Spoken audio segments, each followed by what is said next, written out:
Well, several years ago, NewSong, like everybody in Christian music, they were kind of off in January. When Winter Jam started, most artists would tour heavily through Christmas, and then they would take January and February off for two reasons. One is because they were tired, but also because people just wouldn't come out to concerts. It's kind of hard to sell tickets, and the weather's inclement and unpredictable. And so the guys in NewSong talked to a concert promoter in Greenville, South Carolina, and said, "We're thinking about doing something crazy. We would like to rent the Memorial Auditorium in Greenville and take a few weeks, promote a concert, and then open the doors and let anybody who wants to come in, and it's a $3 suggested donation, and we'll take an offering, we'll take a love offering, and pray to God that we have enough people to pay for the building."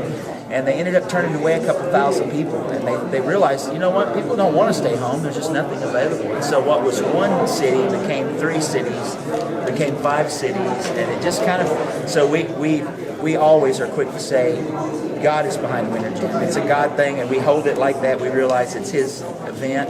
And Matt always says that this $10 ticket now, it's $10 for 10 bands, $10 and Jesus. That's the star of the show at Winter Jam. It's amazing how God's blessed it, and it's grown over the years. Last year, the first part of the year was the biggest tour in the world.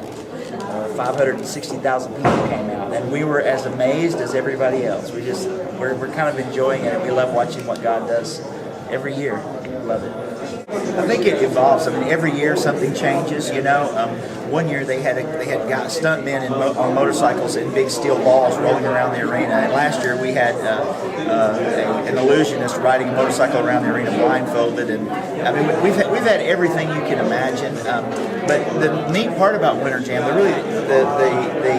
pay what you can, and if you can't pay, come anyway attitude, the sharing the message of the gospel, and NewSong. I think those are the only 3 things that haven't changed every year. And I think that's one of the reasons people keep coming back, because last year we had Skillet, we had Building 429, and several other bands. This year, NewSong will be the only band that actually returns. It's only from last year. I think with the exception of Darren McLean, they're the only other artists that'll be back. And Group 1 Crew, I think they're going to come back this year, because we didn't give them a lot of time last year because they were early on, and they were so much fun.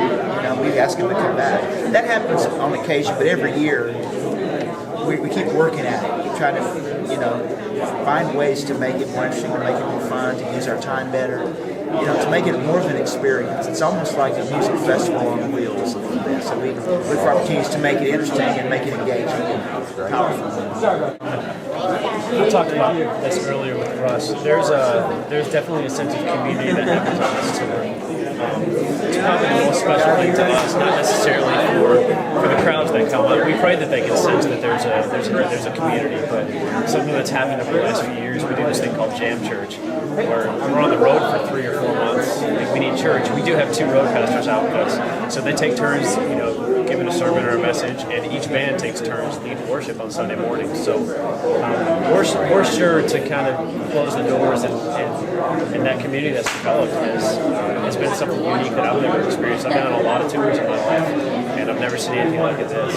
We just saw the Red guys walk in, and it's like, when on planet Earth would the NewSong guys become friends with the Red guys and hang out? I mean, the people they tour with, it's almost like we help them refuel for the mission that God has called them to do, and they come in and get filled by being around a bunch of Christians, and we get entertained and blessed by the open door that all the bands and the different hearts and the different families and people that come through, have friendships for life. So that's definitely something unique, and it doesn't happen everywhere. It's pretty interesting to go to Jam Church and to have the guys from Skillet put down all their pyro and their loud guitars and take their acoustic guitars and pianos and just lead us in worship. We just have church together. The Red guys last year, year before last, one of the first jam churches that we had on Winter Jam, the Red guys all came in and sat down with acoustic guitars and just led us in worship. And so it's a really cool opportunity, and you do leave with a sense of community. And I heard Matt say in an interview before, you leave with a lot more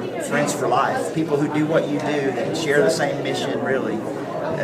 We're all doing it in different cities most of the time, but for that one little period of time, we get to work together, and so we become kind of a family for 3 or 4 months. It's amazing.